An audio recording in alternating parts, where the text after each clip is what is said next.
Assalamu alaikum wa rahmatullahi wa barakatuh to some of you and peace out to the rest of you. Hit the share button because the message is more important than the messenger. First, let me say that when it comes to lives, I may do some premieres, but I would not be able to do lives from home. The problem with that is that if I do it at work, even if I find an empty classroom at the time and I do it, either a class will start or somebody will knock on the door because they'll hear me. They'll call me by my real name. I can't afford that. Or something's going to interrupt. Sometimes when I'm recording, my phone rings. And then oftentimes I don't get a phone call unless I'm recording. That's another thing too. A lot of times, nope, my phone will never ring unless I'm recording an upload for here. So I will probably try to do some more premieres like what Passport OG does. And I'll try to do them at a time when I can at least sit, because when I try to stream, that doesn't have a problem. See, at work, I have a very strong and fast internet connection. At home, which is not far from the job at all, my internet connection is very weak and it's very slow and it's very spotty. It's major shit. And it's frustrating. So I will Borg, and if I let people come on, they will Borg, and we just won't be able to communicate. If I do a premiere, you will be able to. But I'll do it at the time when I can still be in the chat to communicate in writing back and forth with you guys. That way, nothing will be lost due to poor sound quality because the internet is shit. Maybe they'll fix it one day, but they haven't yet. Look, let me also point out to you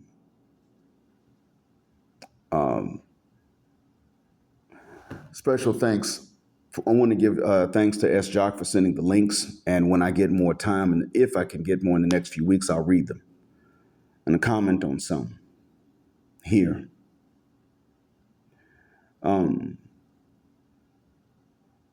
By the same token, if I can I'll give shouts out to Abdullah as well. Now, one, Abdullah bin Bobby. Assalamu alaikum, brother. You're rare these days. Let me know you're okay. And if you can give me any updates on Dwight Hayes, please tell me, because I find no responses from him anywhere. And I don't know how he's doing. And also, Abdullah Al-Amriki.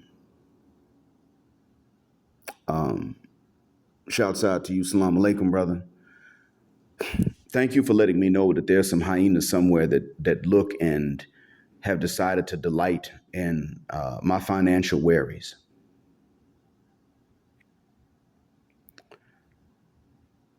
I know that that's going to be the case. That, as a matter of fact, I expected simps to be the worst ones to say something about it. The good thing is that I'm not really famous.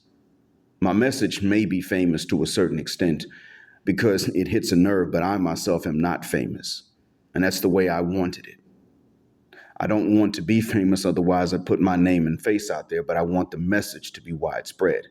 And I know the message hits a nerve because of the specific nerve for which I aim to hit, and that is to pull the wool off of every single dot-gam mother cuss word thing that any woman around the world, Eastern, Western, or otherwise, don't want men to know, but they want from men. Any secret, I want it exposed. If they are honest about what they want and they say we refuse to practice these things we want, I will trust those women before I will trust the ones that say I don't even want certain things, and I find out they're lying.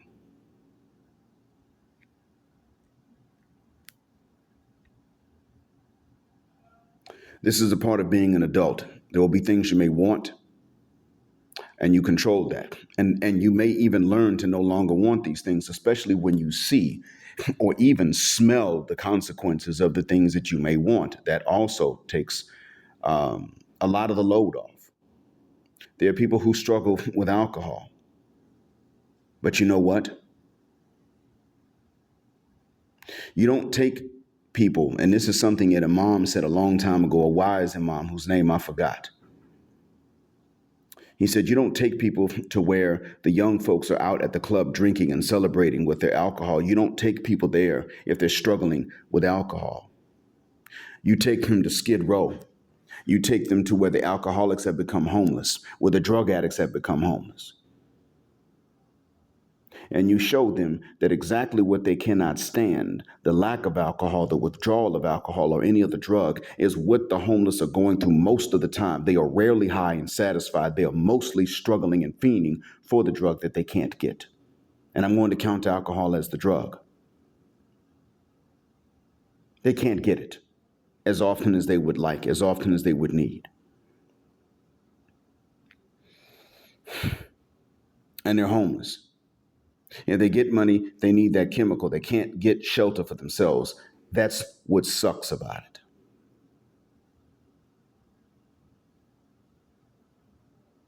And I say that when you take somebody to those areas and you let them see what it's like, that helps. Hell, take an addict and drop them off in the woods. No supplies. Maybe some food and water if you're nice. About a 3-day walk, and you tell him, look, that's all, give him some water. And you tell him that's all you're going to get. Nothing else.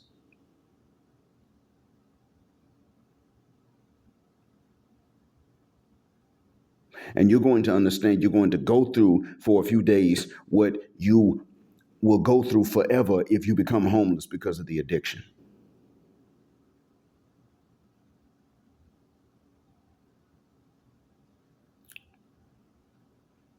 When these ladies took joy in hearing about my financial worries, they missed something. They missed how you have actually helped in many cases. Mine will be a lot worse if nobody had ever come forward ever to help out. It would be much worse. I'm not facing that this time. Not to that particular level. I don't know what's going to happen in a few days. About a week from now, I'll find out how much the business needs again. How far behind are we? I'm sure it's not going to turn a profit. But it would be a lot worse if nobody ever came through and helped out. And you're not even doing this through YouTube. The help has come through Cash App.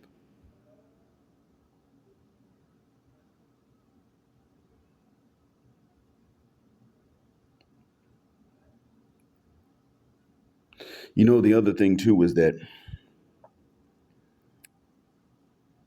the reason why they would even be glad about hearing about my financial worries for the business would only be this. If I'm not famous, then the message must be. And if the message is famous, what is it about the message that gets under their skin? Well, as I stated, I focus on removing the secrets, exposing them. Whether these are secret desires they do not practice, or whether these are secret practices. I focus on that. I want everything that they wish to hide from us to be laid bare in front of men, and that is not only in the West either. I focus on it more because the difference is that in the East, what they hold secret, they don't blame you for not knowing. In the West, what they hold secret, they still blame you for not knowing. They won't tell you, but they blame you if you don't figure it out. They don't expect you to read minds in the East or in traditional areas. That might be nice if you could, but they don't expect it. They don't demand it. In the West, they expect and demand that they will not tell you, and you better somehow figure it out, or you are a failure. And I, for one, cannot forgive something like that.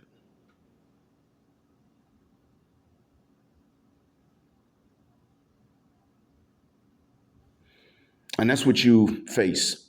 That is to what you are subjected. And as we have learned from Igor Kanga, in Luanda, it's about as bad as it is in the West. The narcissism, the lying, the deception, the cattiness.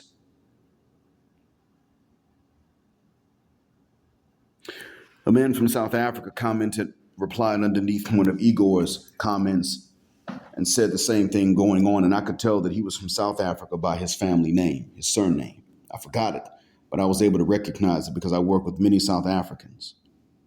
There are fewer where I work now, but I worked with a bunch of them at my previous employer. This is not funny. This is not to be taken as a joke. We are really, truly, and seriously facing the spread of this. And that's why it is that I have focused on the part of the message on which I have focused. Everything that you face is basically because of the secrecy, because of what they don't want to disclose, because of what they want you to know but don't want to tell you. Because of what they want to hide from you as if you did something wrong in the first place.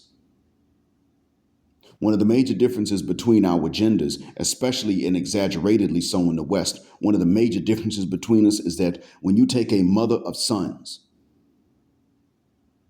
and you take a father of daughters, that mother of sons is rarely willing to throw the interest of other women under the bus, even for the sake of what is fair to her son. Not just to give her son an unfair advantage, but to give her son a level playing field. She will not do it.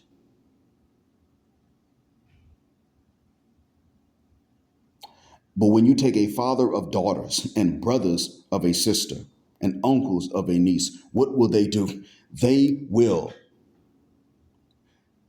oversimplify male nature, not so much because they hate men, but to make sure that that girl and their family is absolutely prepared for the worst, even at the expense of the men that don't mean any harm. And they themselves will demonize the male libido, while they try to cater to and spoil female materialism. Now, women will say, well, no, y'all been demonizing the female libido. Not so much. Men have not really demonized it except to the extent that they thought that it wasn't really there or that it was not that strong. So, of course, there have been men, mostly they're young guys, who when they see a woman with a high libido, they think something's wrong. They're usually young dudes.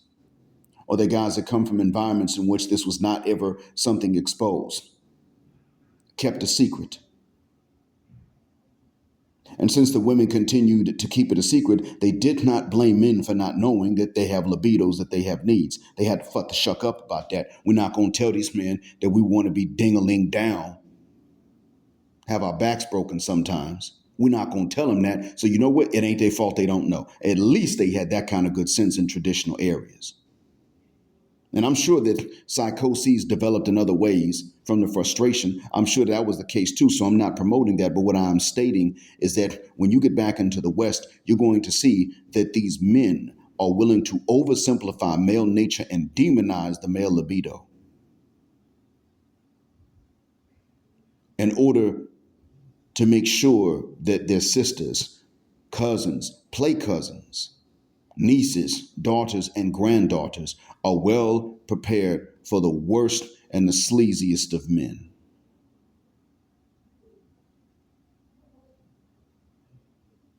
And they never have smoke for their daughters who take undue advantage of men. They never do. They have smoke for men who may not even try to take advantage of their daughters. According to the rules of these men's own religions, they are breaking them. They have smoke undue and unprovoked. Because you see, if you come to my door and you ask to take my daughter to the prom, I don't even take it as a personal insult. I say to you, listen, we Muslim, we don't do that. This ain't personal. This is the rules. These are the rules for my son, for my daughters. If I were a teenager now, they would be the rules for me. So that's why the answer is no. Can I ask her though? No. As I stated, the rules are the rules. The rules also prohibit me permitting you to go and ask her for permission to break the rules. That's what rules are. Now, if he's Muslim and he shows up at my door, then I might punch him because he knows better. That's when he might want to call his dad on me. But when if I got proof that that's what the son came for, and I show it to the dad, most Muslim dads would be like, oh, damn. Yeah, he was out of line for that one. I might not even have to punch him. If I know I can reach his father, I just say, come on, sit down for a second. And I call his dad on the phone and say, hey, listen, your son's here. Can you come? And then dad walks in the room. Hey, good to see you. Yeah, your son's here on the couch. Listen, all right, his son, would you please tell him what you came to ask about? There are ways that we can handle that. But it's not some double standard going on amongst us.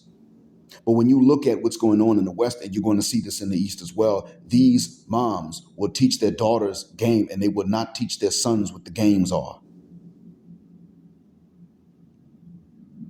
Dads will tell their daughters that everything coming from a man is a game. It's all a game. Every bit of it is a game. They will say this when it's not. And we'll say all these guys want to do is get in your pants. Is that all? Because if that's all the guy wants to do, that means that's all the value that she has. And that's even for young guys.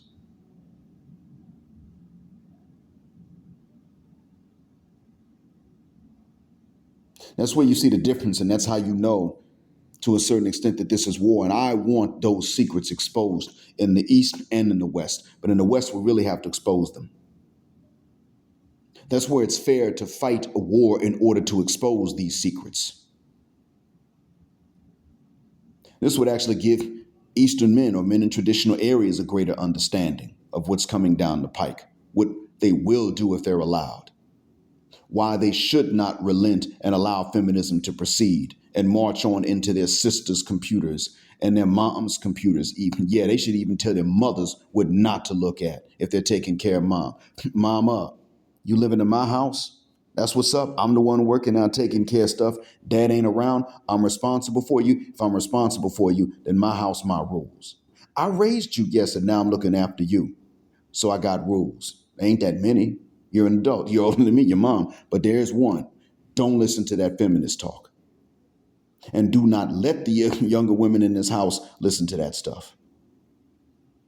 If you want to listen in order to pick it apart and see how foolish it is, feel free. Don't let them listen. Tell them about the foolishness. We have to treat feminism and misandry like what it is. It's like white supremacy. It is a false religion.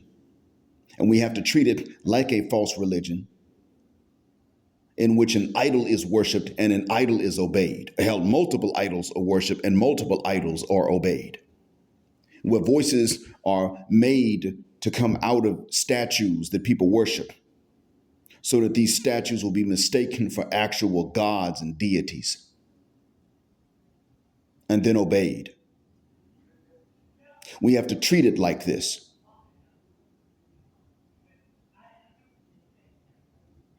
And this is why we need to get in touch with these men in other places.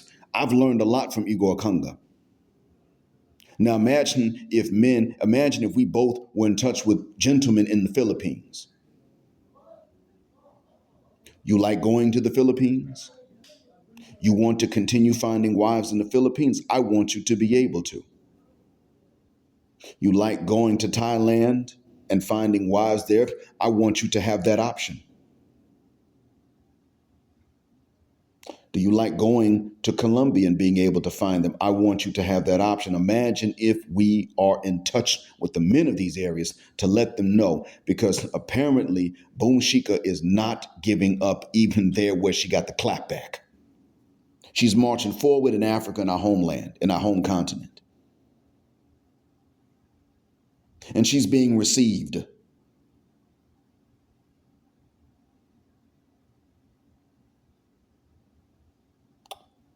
She is not marching forward as quickly in Thailand and in the Philippines. Not as quickly. But she's not giving up either. She got that clap back, but she ain't giving up. She's not stopping.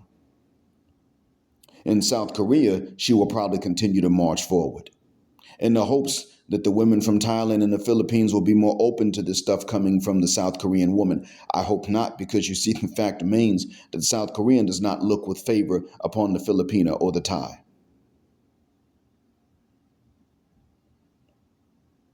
However,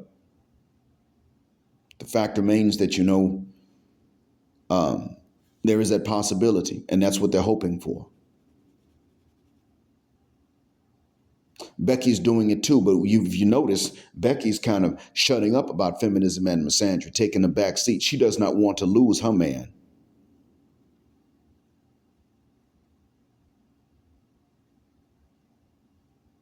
This is why it is, and I've been saying, expose the secrets.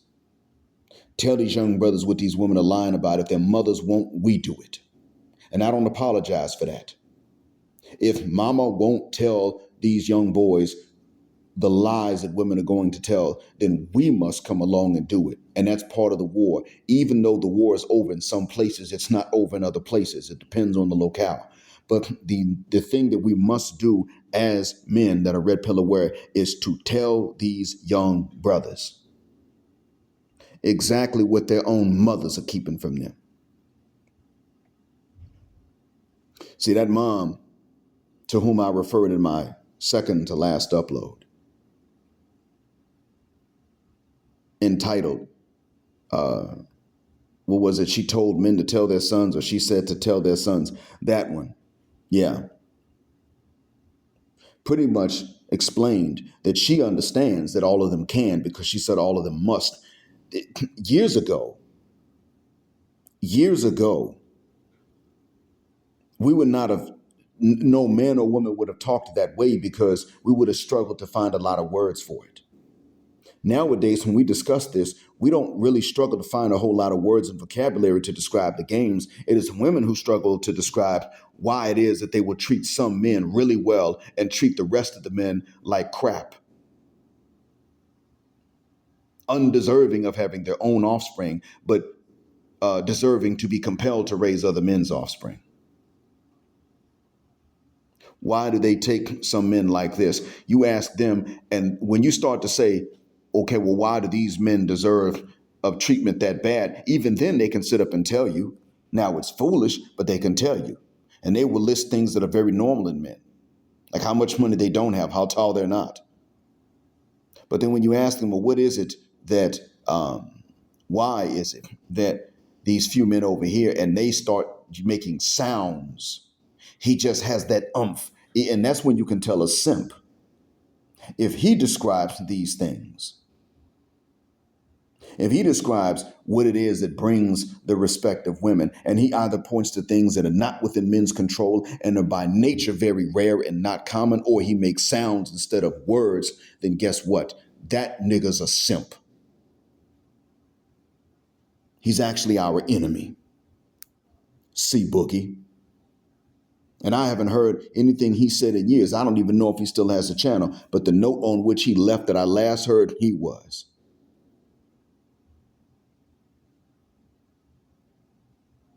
So when they heard about my financial worries for the business, they missed something.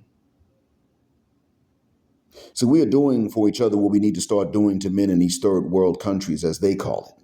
We don't call them that, but as the hyenas call them, third world countries, we need to start doing with these men what it is that we are beginning to do with each other. We black men are getting along, and I like to see that. Shouts out to Accountability Commentary, and shouts out to black men. And I'm not saying we have to turn around and make them black and that sort of thing. I am simply saying that we need to say to them, listen, you have actually done well raising these ladies. You have. And thank you. And the least we can do is tell you what the hell the women we are fleeing have planned for the women you have raised, for the women from whom you have come, and for the women who have shared your mother's wombs with you. The least we can do is tell you what they've got planned, because, see, you and I, Western black men, and even some brothers from the continent, certain places like Igor Conga, and the South African gentleman that commented underneath, and another South African YouTuber whose name I forgot, Spider, that Spider something was in his username. We are aware of the, not just feminism and misandry, we are aware of the agenda. And since we are, it's actually to our benefit and to the benefit. It is to the mutual benefit of us and to the men in these so-called third world nations where they're raising women that have good sense and make good wives, for us to tell them what the agenda is. It helps. It would help them. It would help us. Some of them may say, well, they're coming over here and marrying our women. And some of them on an individual basis may feel salty. They may. But you know what? That's some. We can't sit around and turn around and say, well, look, I can offer you a black woman. We can't say that to make them feel better. One, a lot of them wouldn't take it. Number two, the fact is, we already know you can't offer them a Western woman, period. What we can get them to understand is that we are not numerous enough to really compete with them and leave them all single. That's one, we're not capable of that. We don't have the numbers for it. And not all of the women are going to prefer other men. It's not all of them that will. The difference is that in their culture and in their society, the women that do prefer men that are from another background are not embarrassed about it. That is what is different.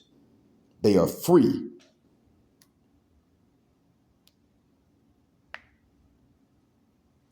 But we have a benefit in cooperating with these men, even becoming friends with them and telling them what the deal is.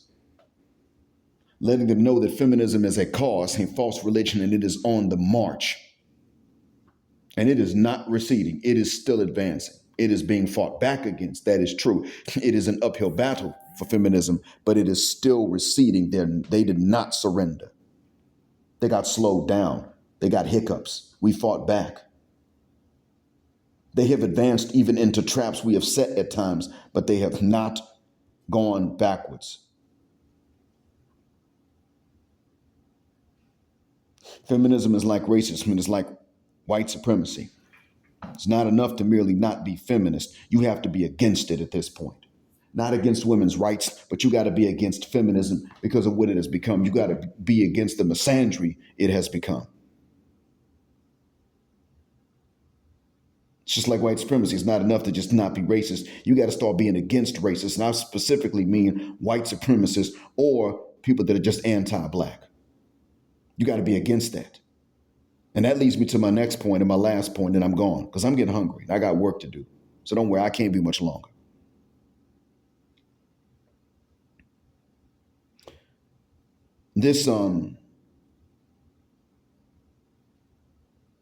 I posted and I said that the features in Bilal Abdullah and I are going to continue giving these racists that work. And when I said these racists in our ranks, I was referring to people that call themselves Muslims, but they're racist. And when I say racist, I pretty much mean either anti-black, white supremacist, or both. They don't usually come far from each other anyway. A commentator upon divine guidance and order stated that there's a time to use the gas and a time to use the brake, and he was right. I took the post down because I do plan to put it back up, but before I do, I want to clarify this to everybody. Then I'll put the post back up later on. I am not willing to blame somebody for something that they did not do. I would not blame April Mason for something she did not do. I wouldn't blame an outright naked hyena for things they did not do. Unless it was an emergency, I wouldn't do it. I don't even go and blame the devil for things he didn't do, especially if he couldn't do them. Unless it's an honest mistake on my part because I can't see him, but I can see his effects.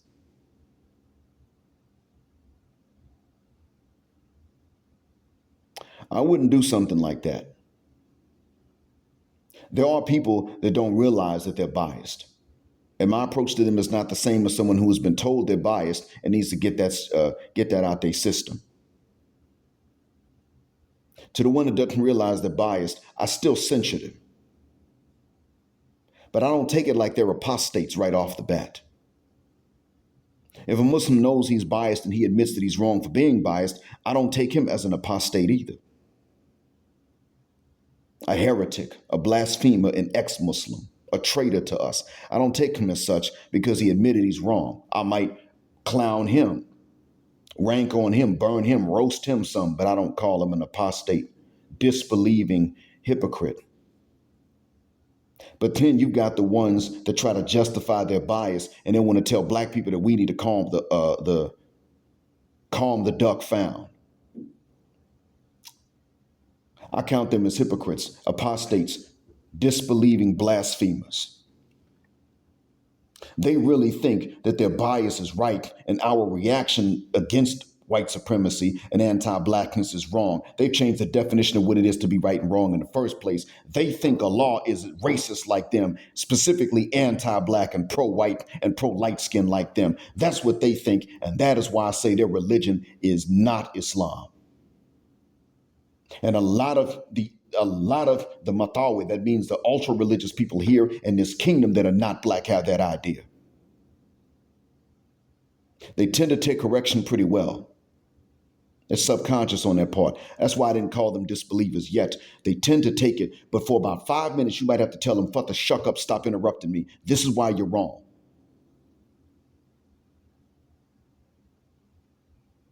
Now, when you confront them, you back them into a corner, they choose to go ahead and admit the bias is wrong and to try to fight against it. That is why I've not stooped to the level of saying that many of them are disbelievers yet, but they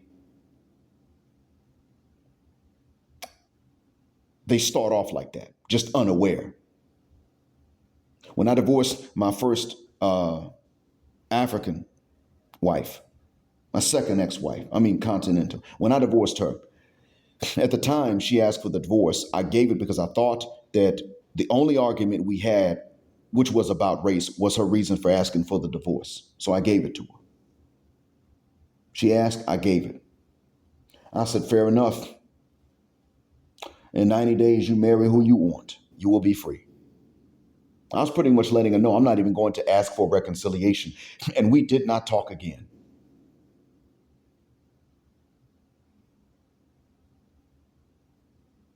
For a long time. Within that 90-day window, we didn't talk.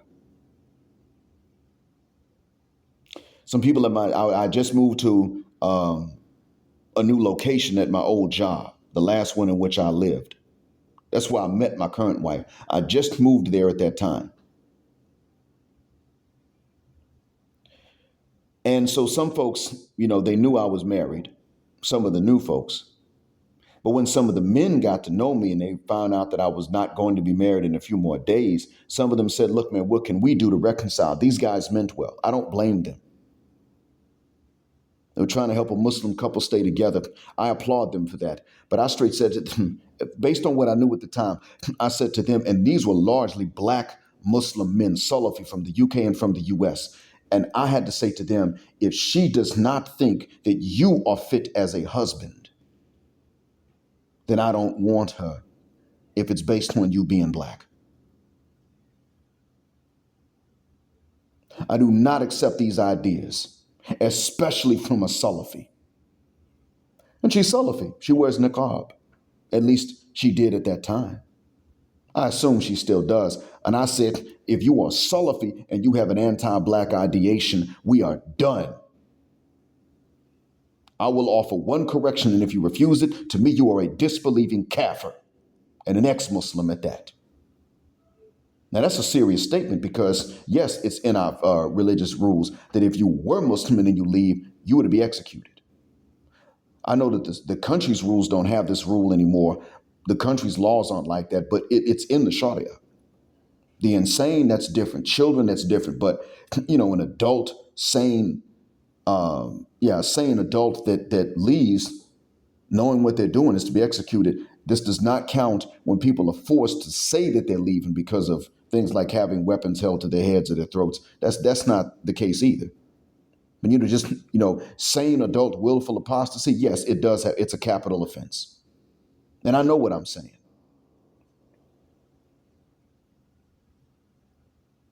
But I count trying to justify racism like it's okay and even blaming God for it as leaving the religion. I count it as that. You said you're Muslim. Now you want to sit up here and introduce white supremacy in with Islam. No, that's worse than me bringing in black nationalism.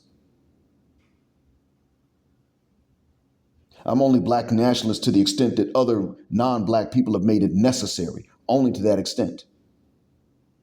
Most black folks that are black nationalists only have it to that extent and for those reasons. We don't start off like this.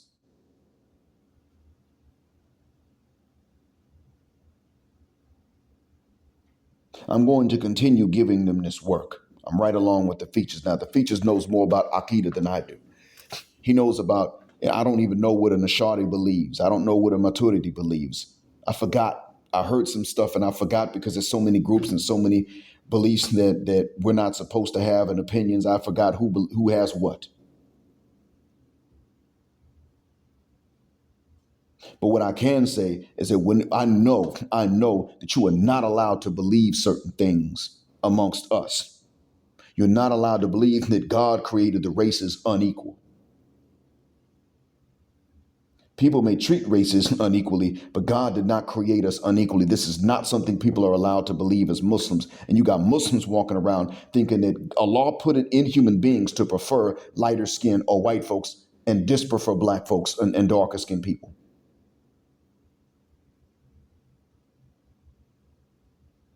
You got Muslims that are Arab that believe this. You got Muslims that are from the subcontinent that believe this. I mean, they're from Pakistan and northern India for the most part. You got Muslims from Afghanistan that think this way.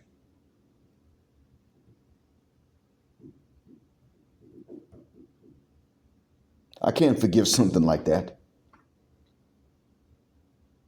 As a matter of fact, when the divorce was finally finished, when my divorce was done, the 90 days were up. And there was some Arabs that asked, and they would meet me, you married? I was like, not anymore. Oh, what was the deal? And if I knew them well enough, I would tell them she had uqdat al-naqas, meaning inferiority complex. She didn't believe that she's equal to white people. The reactions depended. If they thought that she was a non-black Arab, they said, oh yeah, I get it. If they knew that she was black, she's actually not Arab anyway. She's Mazirgi, black Mazirgi, meaning Berber, as you would call it. If they knew that she was a black Berber, they would say, well, it's not a big deal. You didn't have to leave because of that. I wouldn't even tell them she asked me for the divorce. But that was their response. That was a non-black Arab response across the board. They thought it was okay if a black woman has an inferiority complex for her blackness, but they would have not tolerated an Arab woman having this for being an Arab. And I said to them, if an Arab woman feels that Arabs are inferior to whites, would you marry her or would you stay with her if you're married? And they said no. One of them said, no, she'll give that idea to my kids. And I said, you know what the problem is? You actually are inferior, culturally speaking, to what you're supposed to be as a Muslim. Maybe not to Europeans, but to what you should be as a Muslim. You're already inferior. But you set up and said that I should have forgiven this inferiority complex in her, this anti-black sentiment in her, and you sat up and just now said you would not overlook something like this in an Arab woman. You racist bastard. No mercy for this nigga.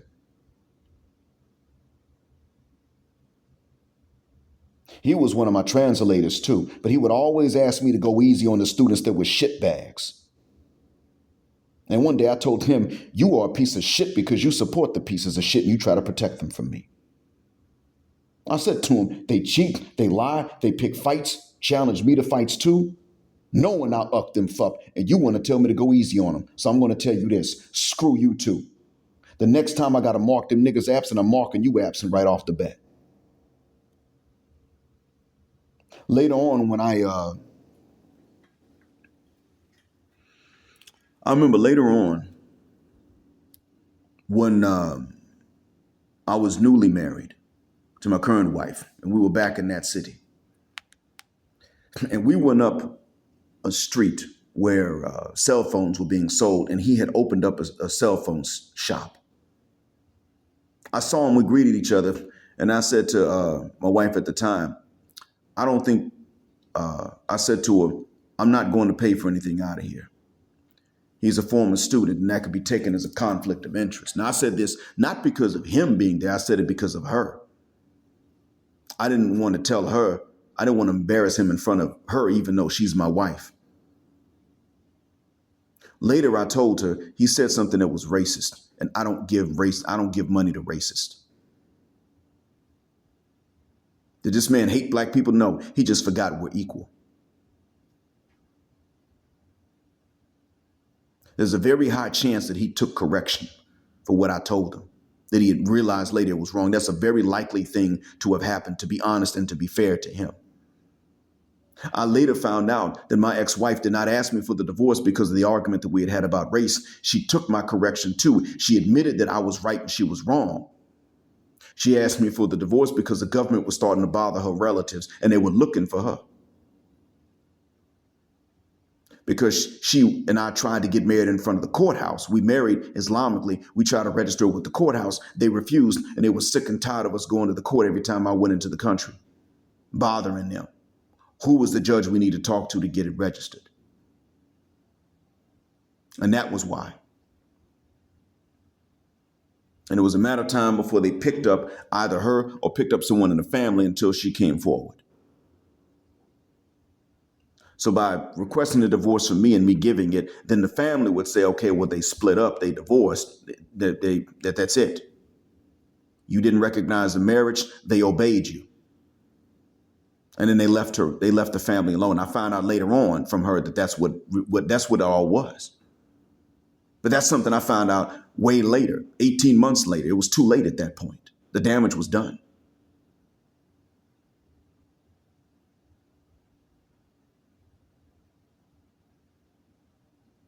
But she also told me on my last trip, she told me some things she had not said before. When my friend told me, as he was making the introduction between me and her, he later said to me, she saw the photograph, she heard about you, she's actually looking forward to meeting you. I thought that she would have actually been glad to discuss and maybe marry me. She later on said that she was not thinking of marriage. And then they suggested that we meet. The last time I was there in her country, visiting her, that's what she said. And I thought, wait a minute. So I was actually kind of in imposition to you, huh? She didn't answer that. I don't think I probably didn't say it correctly in Arabic, to be honest. But she said that and I said, okay. They didn't tell me that. They didn't tell me that you weren't thinking of marriage at all. They didn't tell me that.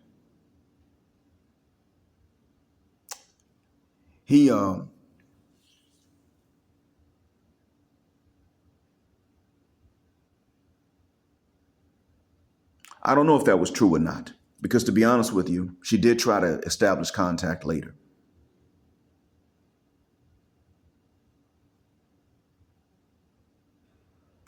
But I didn't respond.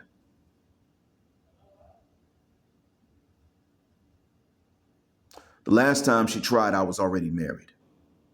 Again.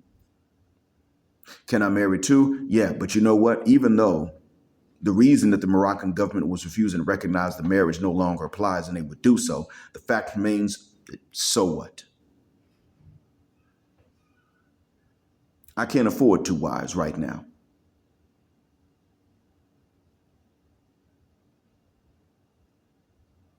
And not only that, and she's a good lady, but I'm also busy with this. And so I say to you gentlemen, that to the Muslim brothers that are listening, I'm going to post later on. Keep in mind, I do believe in observing the proper limits, but I'm not going to have mercy for anyone that says they're Muslim and they pray in the ranks with us and they continue to entertain biases. I will have mercy for those who learn about the biases, become aware of it, and then say that's wrong, and they actually work against their own biases. I'll have mercy for them. And I've had mercy for a lot of Muslims that are not black because I see them doing this. I will have very little mercy, if any at all, for those that know they're wrong and they say, well, this bias is wrong. And then they continue to do it. I'll be harsh against them too. But you could pretty much consider me in an ideological war with the ones that say they're Muslim and have these biases, but then they try to act like, well, it's not really bias. And well, haven't you noticed that people prefer white and don't prefer black? And they try to act like it's something that God put in people, like it's normal. I will not have mercy on them. If they try to use the Quran to justify their pro-whiteness, I'm going to give them havoc. And I'm going to tell them, you disbelieving apostate. Why? Some of them, even scholars, have tried to say stuff about the Hur al-Ain in paradise. The maidens of paradise are likened unto pearls. What color are pearls? Well, for one, pearls are not actually white. Off-white, yeah. But that's not the only color that pearls occur in nature. I looked it up years ago. Pearls come in, naturally speaking, they come in about 4 colors. Guess what 2 of them are? Purple and black. Imagine that. Pearls come in colors that range between the lightest pearl we see next to white and black. And they sit up here and try to use a Quranic verse to say what it doesn't even mean, and it's not necessary. And they may really be stupid enough to not know any better, but why the hell was this not talked about? Why was this not understood? There is a trend of scientists that are Muslim and memorizers and teachers of the Quran cooperating together to find the scientific phenomena mentioned in the Quran. This has been a trend. That's how a lot of these things were discovered, the coincidence.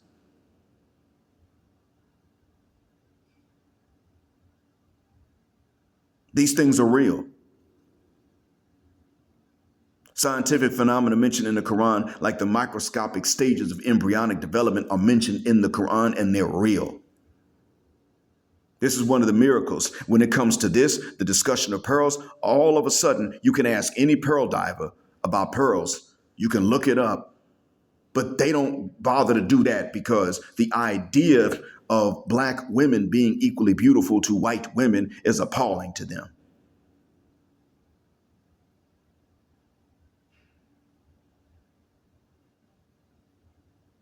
Hell, even the idea of black men being equally attractive to white men is appalling to them at times. Darker skinned women of their own races being equally attractive is appalling to them. And this is one of the areas in which I will defend even black women. Black women are not ugly or unattractive, naturally speaking. Men have to be taught this. We're not, men of other races aren't born unable to find black women attractive. That is not true. This is not something they're born with. However, I will state this. They don't find black women to be attractive. And I will tell sisters, that means you can't just easily jump from us to other men of other races. And nearly as easily as we can jump from you to women of other races. Matter of fact, it's actually a jump up in difficulty to try to jump from the women of other races to you because you make it difficult. That's the truth of the matter.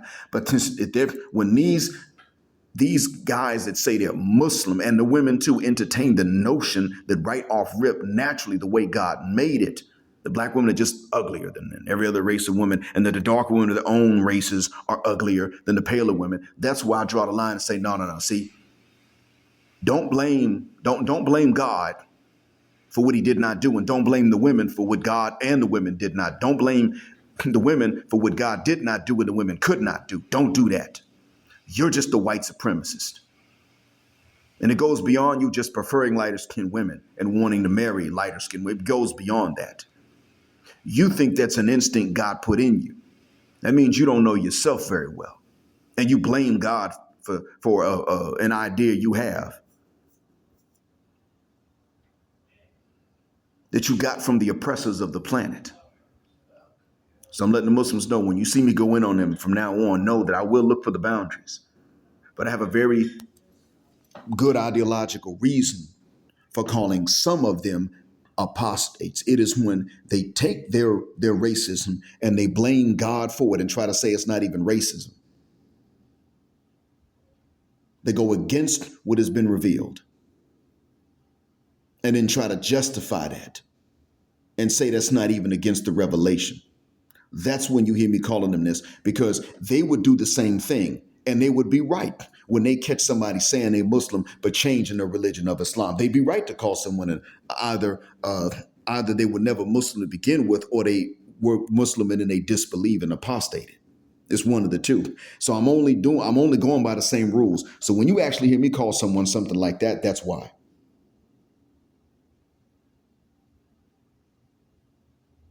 That's why I'm doing it. A lot of times when I hear scholars go this pro-white route, they've usually done or said something that was against the faith already, to be honest with you.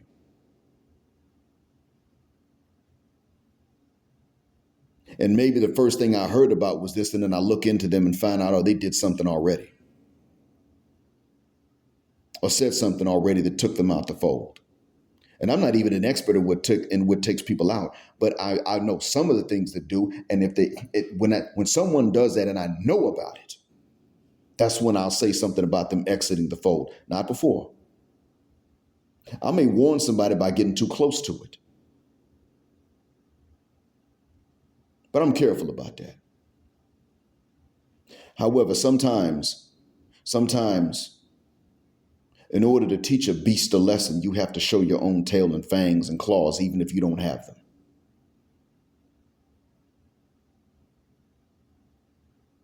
And that's what you're going to be seeing from me.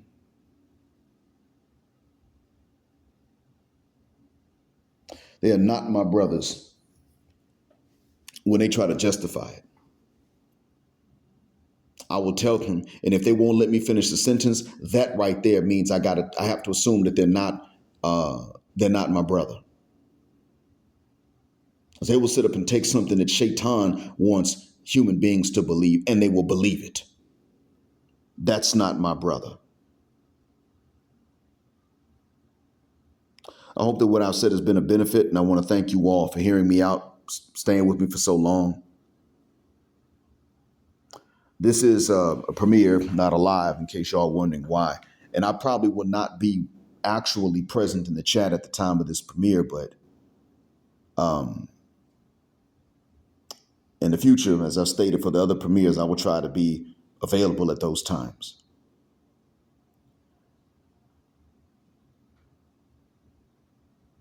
Thank you for flying with us here on Jet Black Airways, where jet black is also a verb. Keep jetting black with us until the wings and the wheels fall off. And when the plane docks at the gate, that you exit this jet black aircraft, should you choose to punch the Cash App button, only put in numbers that are easy for you. But I would appreciate it even more if you went in and followed that link and got some of the merchandise. Gender justice forever.